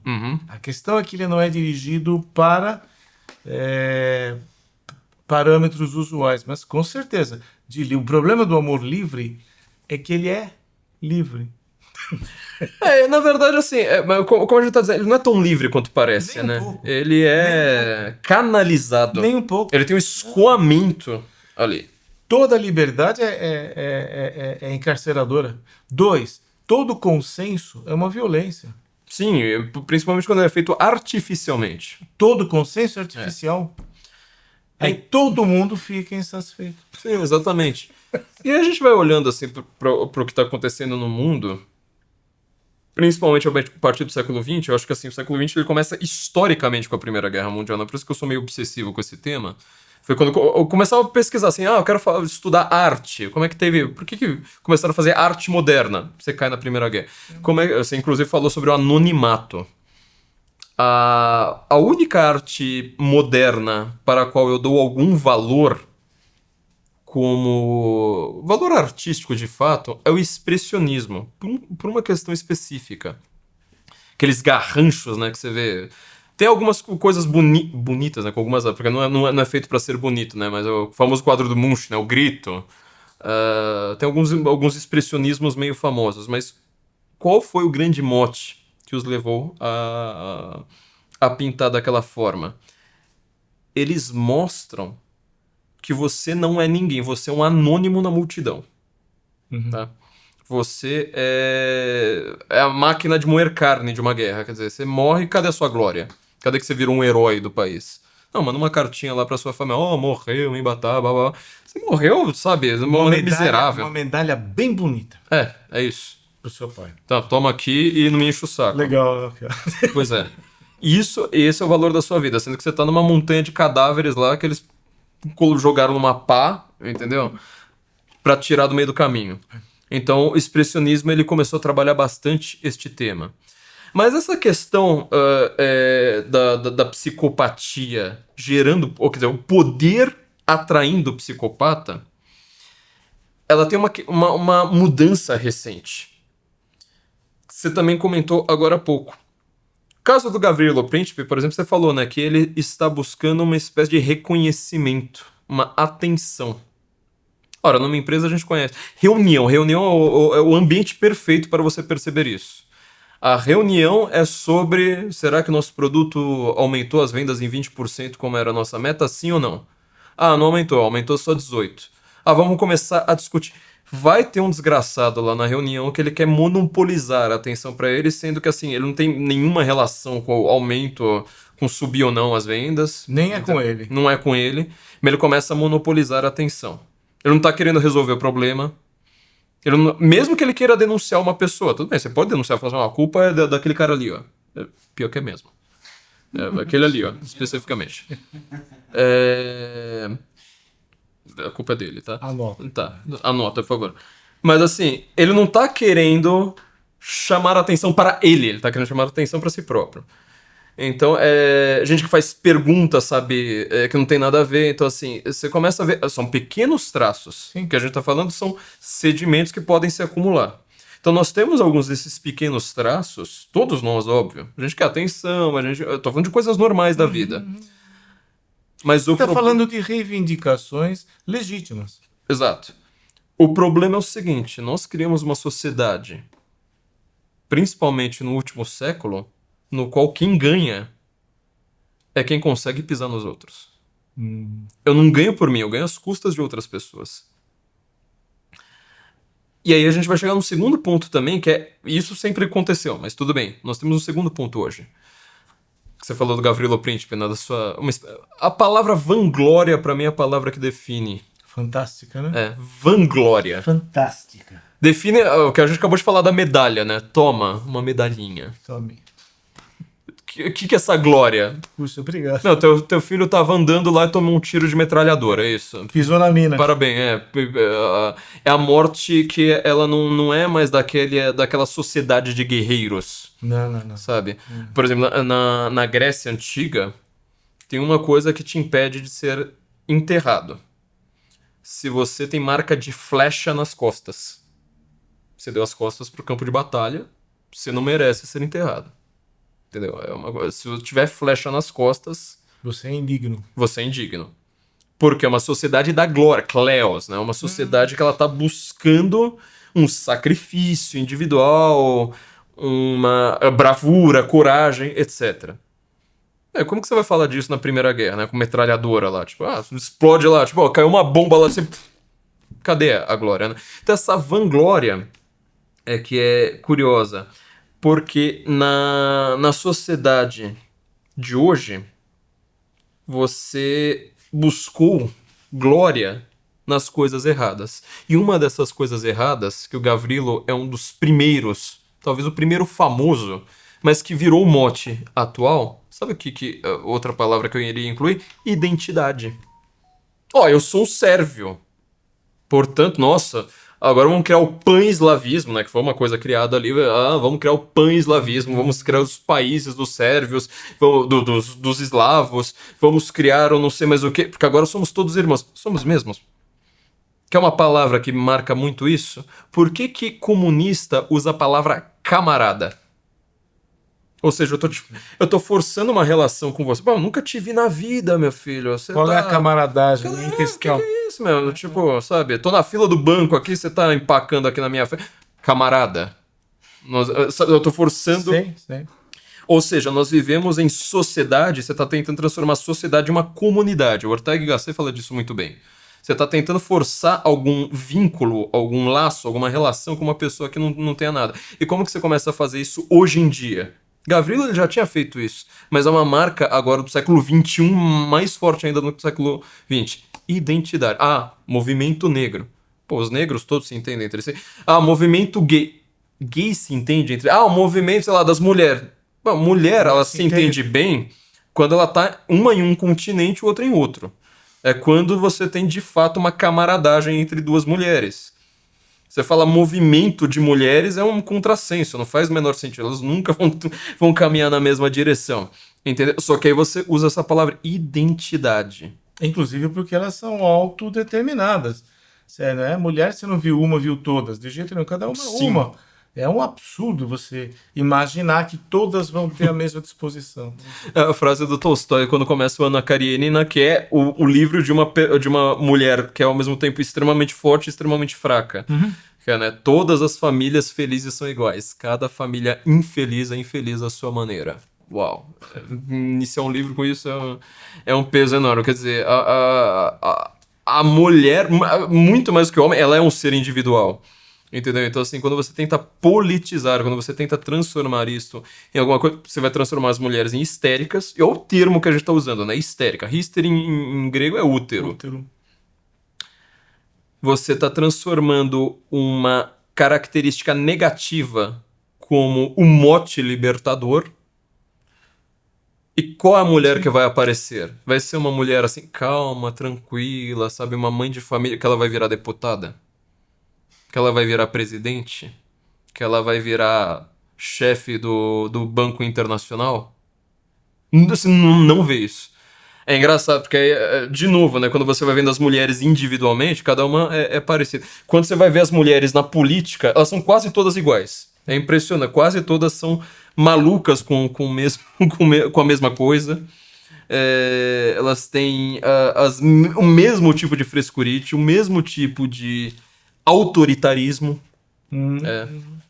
E é interessante você trazer isso daí pelo seguinte. Tem agora esqueci o que era. Pera. Sim, é interessante porque quando a gente pensa no homem político, política partidária, política de Estado, normalmente é uma pessoa que para chegar lá, que é uma situação extrema, as experiências que o político passa no exercício do seu mandato são extremas. Eu fico imaginando como é que deve ser, por exemplo, vamos pegar lá o Nicolas Ferreira, ele não fez um vídeo que teve 300 milhões de visualizações, só me veio mostrar que provavelmente deve ter gente que viu fora do Brasil e o Brasil deve ter mais de um celular por habitante, porque são 200 milhões de pessoas e teve 300 milhões de visualizações. Então, a política, especialmente hoje, você tem países como a China, tem 1 bilhão e 300 milhões, a Índia tem 1 bilhão e 200 milhões. O cara tem que ter uma personalidade com traços extremos. Ele tem que suportar coisas que você, Não tem a nós, mínima capacidade. não temos. Eu não me meto, cara. Eu não me meto. Agora, o cara vai lá e vai suportando. Então, o que que acontece? A vida política é uma vida, é um lugar. Para ser um político, você tem que ter uma personalidade extrema. Eu não estou falando mal. Sim, Uma mas assim, personalidade extrema. não, e às vezes assim, extrema até no bom sentido. Se você vai jogar basquete, você tem que ter 1,98 m pelo menos para jogar Sim. profissionalmente. Quer um exemplo disso? Que me chama, assim, engraçado, né? Eu nunca me esqueço dessa cena. Impeachment da Dilma. Eduardo Cunha senta-se na mesa. 517, né? 517 deputados para ele, 16 no caso, né? Para ele ouvir os votos. Ele começa a ouvir os votos. Todo mundo sabia que o Cunha tava lavando dinheiro também. Uhum. E que o próximo da Lava Jato, quer dizer, inclusive ele fez o impeachment em vingança a Dilma, mas enfim, não quero nem entrar nesse assunto, mas o papo é o seguinte, ele chega lá e vários dos deputados começam a fazer uma coisa assim, eles votam e falam assim, eu voto, sei lá, a favor ou contra a Dilma, porque isso aconteceu dos dois lados. E o próximo deputado, é você, e apontava lá. E falava assim, eu tô votando aqui pra prender a Dilma e depois... Prender não, né? Pra empichar a Dilma. E depois é você. E depois é você. Ele. Voto computado, deputado. Impassível, Próximo. né? É. Cara, sério, assim, me arrepia. No bom e no mau sentido, assim, de olhar aquela cena de falar assim, velho, eu não Cara aguento. vociferando o ódio na orelha do cara. E um cara com poder ainda. impassível, E o né? cara lá assim, com uma cara de sono, assim, acho que uma hora ele iria bocejar ali lá no meio e falar assim, mais um aí me pedindo minha prisão, beleza. Próximo voto, como voto deputado, e indo pra Você vê frente. um cara normal no sentido do usual, um cara usual não suporta. Não, é de jeito nenhum. Então, na verdade, a política, a macropolítica, ela é um lugar para personalidades extremas. No bojo dessas personalidades extremas, eu acho que sempre espreita na sombra um psicopata. Um ou mais. E aí eu quero usar um outro exemplo aqui de político, Uhum. que isso pra mim talvez ofenda, chame, sei lá, pode ser polêmico pra muitas pessoas, mas pra mim assim, é um exemplo muito claro.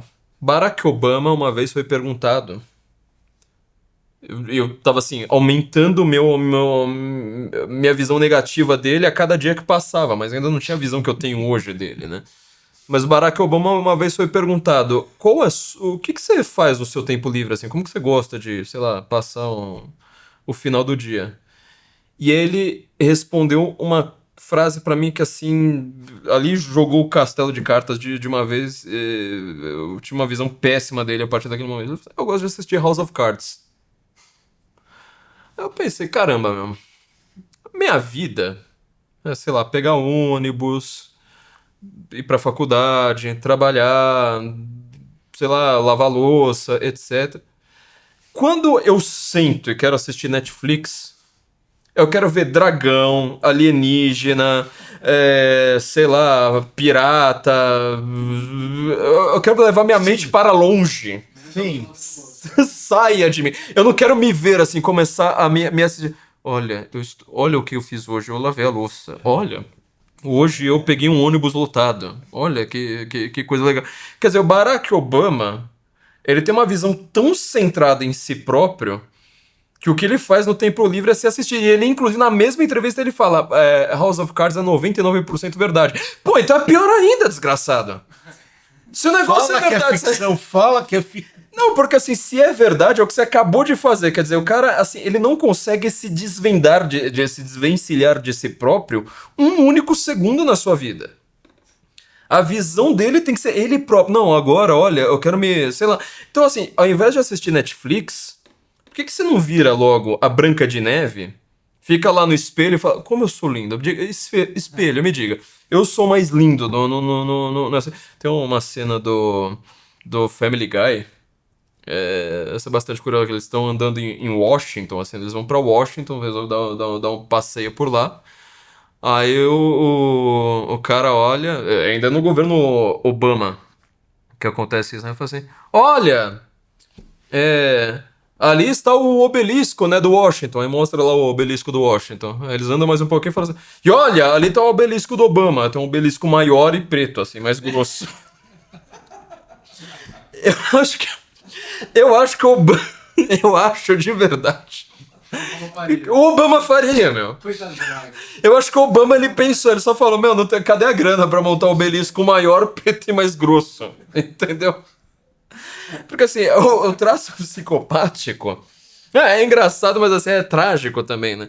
Porque o traço psicopático, como nós estamos falando, é assim, é atenção o tempo todo. Ah, mas é uma atenção negativa, né? O cara foi preso, o cara, sei lá. É um olhar. É um olhar. É um olhar. É um olhar. É um olhar. É um olhar. Ganhou. Aquela coisa, voto computado. Exato. É olhar. Olhar computado. Acabou. É impressionante. Tipo, a menina lá, a menina a mais bonita da escola, ela nunca prestou atenção em mim. Então o que o cara vai lá e faz? Ele pega um fuzil, entra na escola, fuzila todo mundo. Ah, Ou se não, vai e fuzila o John Lennon. ou John O Lennon. John Lennon, assim. Pois é.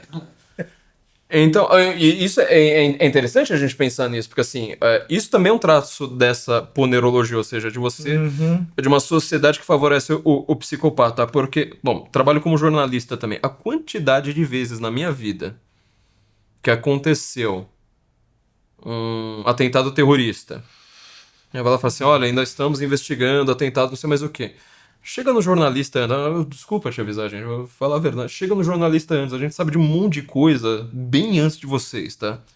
Vocês têm um negócio chamado fonte. Fonte. Que eu sou doido pra ter uma. Eu não sei onde é que minha vende. fonte chegou. Eu não sei onde é que vende, mas... Não contente com isso. Você sabe que o jornal... na redação a gente não revela a fonte um pro outro. E nem pergunta. E nem Como pergunta. é que a gente pode ter fonte, né? É bom ter uma fontezinha Pois é. aí. Porque assim, a gente já chega lá e fala assim, ó, tô conversando com uma fonte. Não vem com esse papo de perguntar com quem que você tá falando. O dono da redação sabe que você tá ocupado, ele não enche o saco, mano. Ele vai lá, fala, vai conversar com a tua fonte, me entrega aqui o que precisa, ó, bico calado. Sigilo absoluto. Né? Mas enfim, a quantidade de vezes que aparece assim, olha, tenho aqui, ó, foto do terrorista. E às vezes a gente chega com aquelas fotos horrendas, ó, tá aqui a foto das pessoas mortas. Fala, nem me mostra, mas assim, foto do terrorista, já sei o nome, já sei, sabe, tudo. Redação calada. Mais de uma vez, principalmente quando eu trabalhei como editor, que é uma espécie, assim, vamos dizer, né, de um revisor gourmet, ou então a pessoa que ordena o fogo no parquinho, né, fala assim, ó, isso aqui pode, isso aqui não pode. Eu falava, não publica. O problema é que, assim, em 20 minutos, algum jornalista desgraçado vai lá e publica. Sim. A foto do cara. A foto do... aqui, ó, tá aqui a arma usada, não sei mais o que, o manifesto que ele escreveu, blá, blá. Por que isso é perigoso, gente? Eu queria que tivesse uma lei sobre isso, só que assim, é uma questão internacional, não adianta. Porque você deu pro cara o que ele queria. Você deu exatamente pro cara. A tenta de realengo. Putz, grilo. Um exemplo muito claro do que eu quero dizer. Aquele filme Seven. Meu Deus do céu. Quando eu assisti Seven a primeira vez, pior que eu assisti com spoiler, não tinha me contado tudo, eu fui ver o filme assim. Eu odiei aquele final. Eu odiei mortalmente, que eu falei assim, cara, mas assim... Não vou explicar o final aqui pra quem não vê, mas assistam, pelo amor de Deus.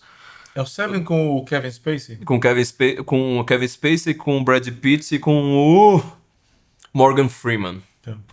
Assim, show de atuação, roteiro maravilhoso, abertura do filme, tudo ali tá, assim, é um filme muito bom. Só pra explicar, né, pega um cara, ele quer cometer os 7 crimes, que são 7 pecados capitais, e pega um cara no 5º, que pra mim era inesperado. Seria inesperado se eu não tivesse visto, mas assim, até assistindo, mesmo sabendo do spoiler, pra mim foi inesperado. Você fala, pegaram o cara no 5º? Que história é essa? E aí vai ter o desenvolvimento dos outros 2 sem você perceber que aquilo ali tá sendo desenvolvido. A cena inteira tá desenvolvendo sem você perceber que ela tá desenvolvendo. Ele fala exatamente sobre isso. Ele fala assim, olha, a atenção que eu ganhe, o que tava na minha cabeça aqui, é o que vale. Não importa, sabe, o que você pense ou como você interprete essa cena, o que importa é o que estava aqui na minha cabeça. Quer dizer, um cara extremamente autocentrado e que ele mede as outras pessoas, inclusive outras vidas que ele não conhece, simplesmente pela cabecinha dele. Ah, isso aqui favoreceu o meu plano, favoreceu, sei lá, a minha ideia de um mundo melhor, favoreceu a minha ideia de que quem deve ter atenção é uma mulher, ou um sei lá o quê, ou, sabe, cada uma dessas identidades novas. É isso ou não é? Entendeu? Então, nesse sentido, eu acho que a nossa sociedade hoje, ela tá cada vez mais favorecendo o psicopata. Isso eu tô falando aqui em termos, comparando duas situações extremas, né? Crime e política, mas assim, no meio do caminho, eu acho que você deve, na sua clínica, a coisa mais comum deve ser, né? Eu tenho uma irmã abusiva. Eu tenho um, sei lá, um chefe meio maluco. Eu tenho um cara, colega de faculdade, que ele lá tem um comportamento meio XYZ. Quando você vai ver, é uma pessoa autocentrada, é uma pessoa que ela não consegue. Eu gostei muito do que você falou da interpretação do código social. Quer dizer, ele não interpreta o código social, que às vezes é claro, de uma maneira clara. Ele tá interpretando com alguma refração ali. Tipo, olha, isso aqui não é pra você fazer, isso aqui incomoda o outro. Ó, isso aqui. Eu estou te dizendo que, olha, a conversa acabou, eu tenho que estudar, quero ir pra lá. O cara vai lá, ele não interpreta o código, ele te puxa, sempre querendo atenção. Você pode reparar, ele não interpreta o código social te favorecendo. Ele não erra a interpretação do código te favorecendo, é sempre o contrário. É sempre uma interpretação cabecinha, umbigo aqui, né? Umbigocêntrica. E ele força o erro, começa a forçar cada vez mais o erro para si próprio. Eu acho que, bom, nosso tempo começa, mas eu queria, nesse sentido, só queria acrescentar que assim, que podemos pensar até que as pessoas de ponta são pessoas com estilos de vida excepcional. São pessoas que vivem com uma responsabilidade. Eu não sei, sinceramente, eu acho tão complicado você ser um chefe de Estado, porque você toma. Olha, vamos fazer o seguinte, vamos fazer assim.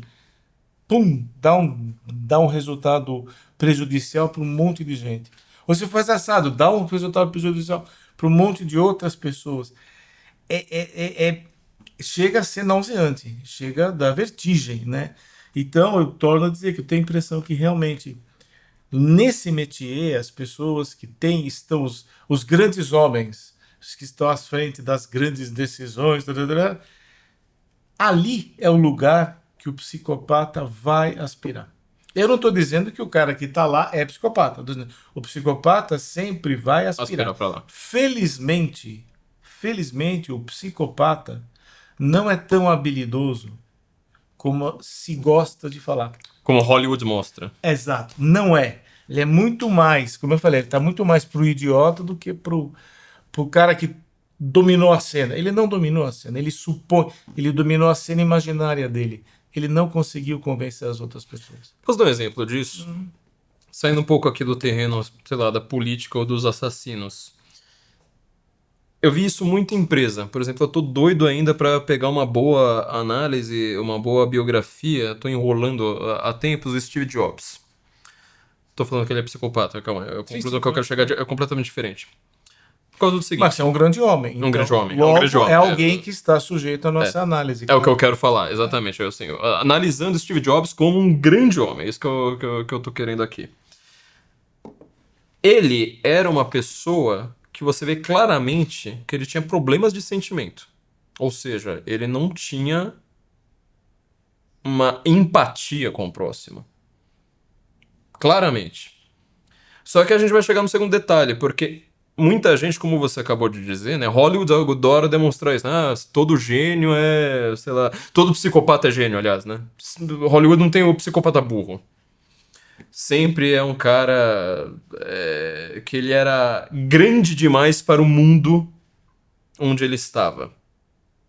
Ou então que pelo menos ele fez alguma coisa, sei lá, com meio mirabolante ali. Nunca tem um psicopata que é um tapado completo, que é o mais comum de todos. Em ambientes empresariais, a coisa que é muito comum, como a gente está falando, é egóico, que é atenção, que é uma coisa que te favoreça, ele não tem respeito nenhum pelo ambiente, ele não interpreta, às vezes, um fenômeno atmosférico de uma maneira adequada. Sabe? Aquele cara, tá chovendo, não, vamos lá. Mas eu tô gripado. Não, vamos lá, sabe? O cara que ele não consegue interpretar alguma coisa diante dele sem passar pelo filtro do seu umbigo. O que mais acontece em ambientes empresariais, eu vi isso 1000 vezes, é alguém que ele ganha atenção e ganha o reconhecimento, aquilo que você estava falando ali no começo, sem ter feito o que ele precisava. Quer dizer, muita gente já viu isso. Quando você vai fazer um projeto com muitas pessoas, vai aparecendo, nossa, vamos lá, estourar o champanhe, sexta-feira à noite, quem é que fez isso e tal. Eu acho que 99% das vezes que eu vi isso, aquela pessoa que foi lá subir pra agradecer a equipe, etc, etc, eu sempre olhava e falava assim, cara, você é o maior paspalho, meu. A gente conseguiu esse projeto, apesar de você tá lá, né? Olhando e falando, nossa, isso aí, equipe, bababá. 99% é exagero, mas assim, foi muito, mas extremamente comum. E é enfurecedor. Não dá. Porque é um cara que ele pegou toda uma equipe, às vezes, sei lá, um projeto com 30 pessoas, não fez, atrapalhou todo mundo, pisou no pescoço de todo mundo, sabe? Era a pessoa mais tonta ali do projeto. E aí, no final das contas, a equipe liderada por tal, ou sei lá, aparece lá o nomezinho lá dele. Eu já vi isso, mas assim, foram várias vezes. Quando eu trabalhei com marketing que aconteceu isso, quando eu trabalhei, sei lá, em vários ambientes. Quase inerente à vida corporativa, né? Porque é outro ambiente ponerológico, é um ambiente que favorece a pessoa que não tem empatia nenhuma com ninguém. Ele não vai favorecer aquela pessoa, sabe, que foi analisar as dificuldades que uma outra pessoa tem, foi querer, sabe, ouvir a conversa de todo mundo. Não, ele tinha uma ideia dele na cabeça e aparece lá. Voltando, o que eu queria falar do Steve Jobs é exatamente isso, porque assim, o Steve Jobs criou a Apple, etc, etc, a Apple criou todas essas coisas. Por exemplo, a última grande criação do Steve Jobs antes do câncer avançado foi o iPod, né? Não foi o iPhone, foi o iPod que deu a base para o iPhone, que ali ele estava realmente lá coordenando o projeto, etc, etc. Minha grande pergunta é, quantas dessas ideias foram dele? Você entendeu? Porque o nome fica lá, né? Sim. A marca final foi lá dele. Olha, eu assinei, a patente é minha. Minha grande dúvida é, será que foi, sabe, uma ideia dele? Porque a quantidade de vezes na minha vida que eu vi isso acontecendo, olha, a pessoa teve uma ideia, essa ideia salvou um projeto, salvou alguma coisa que a gente estava fazendo, etc, etc, não aparece o nome dela. Só que tinha alguém ali no meio que queria toda a atenção para si, seja uma atenção negativa. O cara, às vezes, que assim, ele gosta de tomar a bronca do chefe pra falar, tá vendo, né? Ó, estou aqui, o chefe prestou atenção em mim. Depois, assim, na hora que o chefe fecha a porta, ele é que vai lá bater a porta e fala, eu queria falar mais umas coisinhas aqui, sabe? Direito, ambiente do direito. Nossa. Pelo amor de Deus, gente. Advogados. Não, mas sério, não, o advogado acho que ele vai concordar comigo, ou ele é o psicopata, ele tem essas duas opções. Porque, assim, é o ambiente. Como você eu achei muito, muito legal isso que você falou sobre o ritual social, os sinais, os símbolos sociais. Porque, assim, todo o ambiente do direito, ele já é pronto para isso. Quer dizer, você chega no ambiente, chega lá no fórum, ou chega no encontro da associação dos não sei mais o que, dos desembargadores, ou magistrados, ou advogados, ou não sei mais o que, do bababá. Aí todo mundo chega lá, né, com aquela pompa e fala assim, nossa, nós queríamos aqui agradecer a presença do senhor doutor, advogado, formado por não sei onde, que ele passou. Aí fica lá falando todas as outras associações que ele faz. Então, não, eu também queríamos agradecer aqui a presença do... Meu, é o cara que ele chegou na empresa 3 horas da tarde, falou assim, olha, eu sou filho do dono, né, meu sobrenome tá ali, porque assim, meu pai é dono, meu avô também era dono, meu bisavô também era dono, tá tudo em ordem aí, tá? Olha, precisa assinar esses documentos. Ah, tá bom. Beleza aí, trabalhem aí. Mas ele que aparece ali, lá, sabe, com toda aquele engalanado. Aí eu lembro que uma vez eu dei uma palestra num ambiente desses do direito, com com um juiz amigo meu, teve uma hora que eu fui lá, dei uma cutucada nele, assim, né, de canto, falei assim, cara, esses aplausos não vão terminar, meu, pelo amor de Deus, faz 15 minutos que eu tô aqui na mesa, sabe, olhando pro teto. Só rasgação de seda. Ou seja, é atenção constante. Aí ele falou assim, cara, quer apostar quanto comigo que vai aparecer alguém no último momento com guardanapo, que o cara escreve correndo. Eu falo assim, olha, só quero avisar que eu também estou aqui presente, portanto eu preciso ser Mas dito e feito. Terminou o negócio lá, ah, não, parece lá a mulherzinha lá com o guardanapo. Eu falei assim, gente do céu, é um ambiente poneroso. E aí, nós estamos no Brasil, num país burocrático, né? Extraordinariamente. Extraordinariamente. Então, assim, é um ambiente ponerológico, por definição. Quem ganha muito, tô falando que todos os chefes de advocacia, magistratura, sei lá, órgãos investigativos, etc. Não tô falando isso. Mas assim, é um ambiente que favorece no limite extremo, como eu nunca vi, kafkiano. Aliás, Kafka era austríaco, né? Kafka no Brasil não teria surtado, não teria escrito nada. Você chega lá e fala assim, gente, mas você só tá favorecendo gente que ao invés de fazer o trabalho dele, fica lá o dia inteiro, né? Olha, eu sou o doutor, sou Vossa Excelência, sou etc. Eu acho que uma outra coisa, pompa e circunstância é o lugar que atrai personalidades nocivas. Porque você está assistindo aquilo, ou você tá querendo sair de lá, se você estiver gostando daquilo, você deve desconfiar de si. Porque aquilo não é para. É absurdo, é um absurdo. Eu concordo, eu acho que realmente a pompa, a circunstância e a formalidade só servem, na verdade, elas acabam. Não é que só servem, isso é cruel, mas elas acabam permitindo que nas sombras se escondam e se infiltrem personalidades extremamente nocivas para O famoso tóxico. o famoso tóxico. Exatamente. Gente, nós tivemos aqui hoje uma conversa ultra legal aqui com Flávio Morgenstern, não é Morgenstein, é Morgenstern. Isso, muito obrigado. Né? E olha, muito obrigado, valeu. Agradeço muito. Vamos ver se a gente consegue aí ramificar e continuar esse papo em Não, outra ocasião. claro. Aí, Prazer foi todo meu, honra toda minha. prazer foi meu. Muito obrigado pela sua presença, muito obrigado pela sua. Fico muito honrado. Obrigado. Valeu mesmo. Tchau, turma.